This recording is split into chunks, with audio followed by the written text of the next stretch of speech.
আসসালামু আলাইকুম ওরহমতুল্লাহি ওবরাকাতুহ। আমি আশা করি আল্লাহ তাআলার অশেষ রহমতে আপনারা ভালো আছেন, সুস্থ আছেন। আলহামদুলিল্লাহ। আজ আমি আলোচনা করব যাদের সন্তান হয় না তারা তাহাজ্জুদ নামাজের সিজদায় গিয়ে সিজদায় মাথা রেখে একটি ছোট্ট দোয়া যদি পড়েন, আল্লাহ তাআলা ইনশাআল্লাহ আপনার মনের নেক আশা পূরণ করবেন, নেক সন্তান লাভের মনোবাসনা ইনশাআল্লাহ পূরণ করে দেবেন। আমি অনুরোধ করছি গুরুত্বপূর্ণ আমলের ভিডিওটি অবশ্যই একবার হলেও মনের মধ্যে বিশ্বাস নিয়ে আমলটি করবেন, এই উদ্দেশ্যে ভিডিওটি সম্পূর্ণ দেখতে থাকুন। নামাজ শ্রেষ্ঠ একটি ইবাদত। ফরজ নামাজের পর তাহাজ্জুদ নামাজ আল্লাহ তাআলার কাছে সবচেয়ে প্রিয়। হযরত আবু হুরায়রা রাদিয়াল্লাহু তাআলা আনহু বলেন, রাসূলুল্লাহ সাল্লাল্লাহু আলাইহি ওয়াসাল্লাম বলেছেন, ফরজ নামাজের পর সব নফল নামাজের মধ্যে শ্রেষ্ঠ হলো তাহাজ্জুদ নামাজ তথা রাতের নামাজ।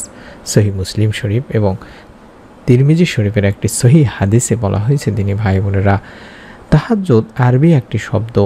নিদ্রা যাওয়া ও জাগ্রত হওয়া এই পরস্পর বিরোধী দুই অর্থে ব্যবহৃত হয়। পবিত্র কোরআনের সূরা বনী ইসরাইলের ৭৯ নম্বর আয়াতে আল্লাহ তাআলা বলেন, রাতের কিছু অংশ কোরআন পাঠ সহ জাগ্রত থাকুন।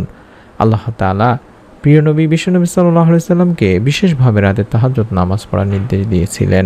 আল্লাহ তাআলা বলেন, হে চাদর আবৃত রাতের নামাজে দাঁড়াও কিছু অংশ ছাড়া।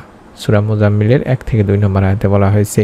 ইসলামী শরীয়তের পরিভাষায় রাত্রিকালীন নামাজকেই তাহাজ্জুদের নামাজ বলা হয়।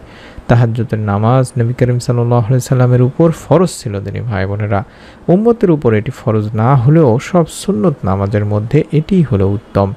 তাহাজ্জুদ অর্থ ঘুম থেকে জাগা, আর তাহাজ্জুদের সময় হলো এশার নামাজ পড়ে ঘুমিয়ে তারপর অর্ধেক রাতের পর নামাজ আদায় করা, অর্থাৎ সুবহে সাদিকের আগ পর্যন্ত তাহাজ্জুদের ওয়াক্ত থাকে। গভীর রাতে ঘুম থেকে জেগে নামাজ আদায়ে সওয়াব অনেক বেশি। পবিত্র মক্কা ও মদিনায় হারামাইন শরীফে এই তাহাজ্জুদের সালাতের জন্য আজান দেওয়া হয়, দিনী ভাই বোনেরা, এবং অতি গুরুত্বের সাথে তা আদায় করা হয়। পবিত্র কোরআনুল কারিমে আল্লাহ তাআলা তাই বলেন, যারা শেষ রাতে ইবাদত ও প্রার্থনা করেন তাদের প্রশংসা স্বরূপ কিয়ামত দিবসে বলবেন, তারা রাতের সামান্য অংশই নিদ্রা অতিবাহিত করে আর রাতের শেষ প্রহরে তারা ক্ষমা প্রার্থনা করে। এটি সূরা আজ-জারিয়াতে বলা হয়েছে। মহান আল্লাহর প্রতি রাতে আমাদের কাছের আসমানে অবতীর্ণ হন। যখন রাতের শেষ তৃতীয়াংশ বা শেষ তৃতীয় ভাগ অবশিষ্ট থাকে, তিনি তখন বলতে থাকেন, কে আসো যে আমায় ডাকবে আর আমি তার ডাকে সাড়া দেব? কে আসো যে আমার কাছে কিছু চাইবে, আমি তাকে তা দান করব বা দিয়েই দিব? কে আসো যে আমার কাছে ক্ষমা প্রার্থনা করবে বা ক্ষমা চাইবে আর আমি তাকে ক্ষমা করব? বুখারী শরীফের একটি সহিহ হাদিস। এই তাহাজ্জুদ নামাজের সময় ও নিয়ম নিয়ে অনেকেই দ্বিধাদ্বন্দ্বের মধ্যে থাকেন। আমি এই ভিডিওটিতে সংক্ষেপে বলে দিচ্ছি। সাধারণত সাহারির সময়ই হলো তাহাজ্জুদের সময়। এক কথায় রমজান মাসে বা যে সময় আমরা সাহারি করি সেই সময়, এই সময় শেষ হওয়ার আগেই তাহাজ্জুদের নামাজ আদায় করতে হয়। ঘুম থেকে উঠে ভালোভাবে ওযু করে প্রথমে 2 রাকাত নামাজ আদায় করে জায়নামাজে বসে জিকির করতে পারেন। এরপর 2 রাকাত করে যত রাকাত সম্ভব আদায় করতে পারেন। রাসূলুল্লাহ সাল্লাল্লাহু আলাইহি সাল্লাম এই 2 রাকাত করে এই নামাজ আদায় করতেন। যে কোনো সূরা দিয়ে নামাজ পড়া যায়, দিনী ভাই বোনেরা। তবে তিনি সাধারণত লম্বা কেরাতে নামাজ আদায় করতেন, তাই লম্বা কেরাতে তাহাজ্জুদ নামাজ আদায় করা উত্তম। আপনি যতটুকু পারেন ততটুকু লম্বা সূরা ব্যবহার করার চেষ্টা করবেন, অর্থাৎ নামাজে এই সূরাগুলো বেশি বেশি ব্যবহার করবেন।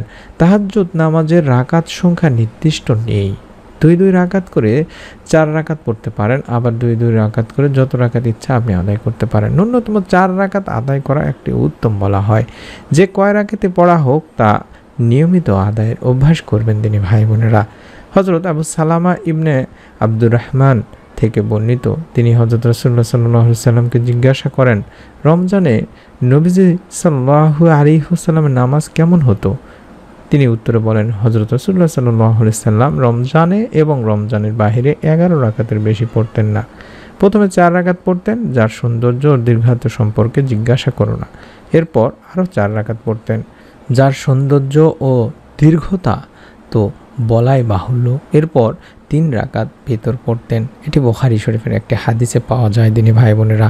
অর্থাৎ আমরা যদি রাতের এই সময়টিতে, বিশেষ করে তাহাজ্জুদের যে সময়ের কথা বললাম, বাংলাদেশের সময় রাত 3টা থেকে ফজরের আগ পর্যন্ত এই সময়টিতে যদি আমরা ঘুম থেকে উঠে সুন্দর করে ওযু করে 2 রাকাত করে 4 রাকাত তাহাজ্জুদের সালাতের সিজদায় মাথা রেখে সিজদাহের তাসবিহ সুবহানা রাব্বিয়াল আ'লা, সুবহানা রাব্বিয়াল আ'লা, সুবহানা রাব্বিয়াল আ'লা এভাবে 3 বার পড়ার পরে আমি যে ছোট্ট দোয়াটি দেখাচ্ছি, রব্বি হাবলি মিনাস সলিহিন, রব্বি হাবলি মিনাস সলিহিন, রব্বি হাবলি মিনাস সলিহিন, এভাবে 3 বার পড়ে তারপরে মাথা উঠাবেন। এটি কোরআনুল কারীম থেকে নেওয়া একটি দোয়া, অর্থাৎ আয়াত হলেও এটি দোয়া হিসেবে ব্যবহার করা হয়। এই জন্য এটি আপনি চাইলে সিজদাতে পড়তে পারবেন, কোনো সমস্যা নেই ইনশাআল্লাহ। হে আল্লাহ, হে আমার প্রভু, আমাকে এক সৎপুত্র দান করুন, সূরা সফফাতে বলা হয়েছে। নিয়মটি আবারও বলে দিচ্ছি, আপনারা বাংলাদেশের সময় রাত 3টা থেকে ফজরের আগ পর্যন্ত বা সুবহে সাদিকের আগ পর্যন্ত এই সময়টিতে ঘুম থেকে উঠবেন। ওযু করে সুন্দর করে ওযু করে 2 রাকাত করে 4 রাকাত নামাজের সিজদায় গিয়ে সিজদায় মাথা রাখা অবস্থায় সিজদাহের তাসবিহ সুবহানা রাব্বিয়াল আ'লা, সুবহানা রাব্বিয়াল আ'লা, সুবহানা রাব্বিয়াল আ'লা 3 বার পড়ার পরে রব্বি হাবলি মিনাস সলিহিন, মাথা না উঠায় মাথা রাখা অবস্থাতেই আপনারা 3 বার পাঠ করবেন। রব্বি হাবলি মিনাস সলিহিন, রব্বি হাবলি মিনাস সলিহিন, রব্বি হাবলি মিনাস সলিহিন, তারপরে মাথা উঠাবেন। তারপরে নামাজ শেষ করে কয়েকবার দরুদ ইস্তেগফার পাঠ করে আল্লাহ তাআলার কাছে চাইবেন, কারণ আল্লাহ রাব্বুল আলামিন নিজেই বলেছেন এই সময় বান্দার চাওয়া পূরণ করেন, বান্দার মনের নেক আশা পূরণ করেন। এই সময় আপনি আল্লাহ তাআলার কাছে বেশি বেশি আপনি নেক সন্তানের জন্য চাইবেন, কান্নাকাটি করবেন। ইনশাআল্লাহ আল্লাহ রাব্বুল আলামিন আপনার মনের নেক আশা পূরণ করেই দিবেন। নেক সন্তান লাভের মনোবাসনা ইনশাআল্লাহ পূরণ হয়ে যাবে। আমাদের চ্যানেল থেকে সন্তান লাভের পরীক্ষিত আমলের ভিডিওগুলো দেখে নিন, যে আমলগুলো করে অনেক দিনই ভাই বোন নেক সন্তান লাভের সুসংবাদ পেয়েছেন। আপনাদের কাছে অনুরোধ করছি আমাদের প্রথম চ্যানেলগুলোর ভিডিওগুলো দেখার জন্য। আমি চ্যানেলগুলোর নাম দেখাচ্ছি, প্রতিদিন আমরা সেই চ্যানেলগুলোতে ভিডিও দিই।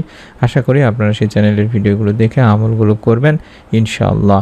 যারা আমলগুলো করবেন তাদের কাছে অনুরোধ করব, প্রথমে একটি নিয়ত করে ফেলুন, আল্লাহ তাআলা যাতে নিয়তের ওসিলায় আপনাকে নেক সন্তান দানের ফয়সালা করে দেন। তার জন্য ভিডিওটিতে একটি লাইক দিন এবং অবশ্যই কমেন্ট সেকশনে আমিন লিখুন। পরবর্তী নতুন আমলের ভিডিও আপনি আপনার মোবাইলে পেয়ে যাবেন ইনশাআল্লাহ, যদি চ্যানেলটি সাবস্ক্রাইব করা এবং বেল বাটনটি অন করা থাকে। সকলে ভালো থাকুন, সুস্থ থাকুন। আসসালামু আলাইকুম ওয়া রাহমাতুল্লাহি ওয়া বারাকাতুহু।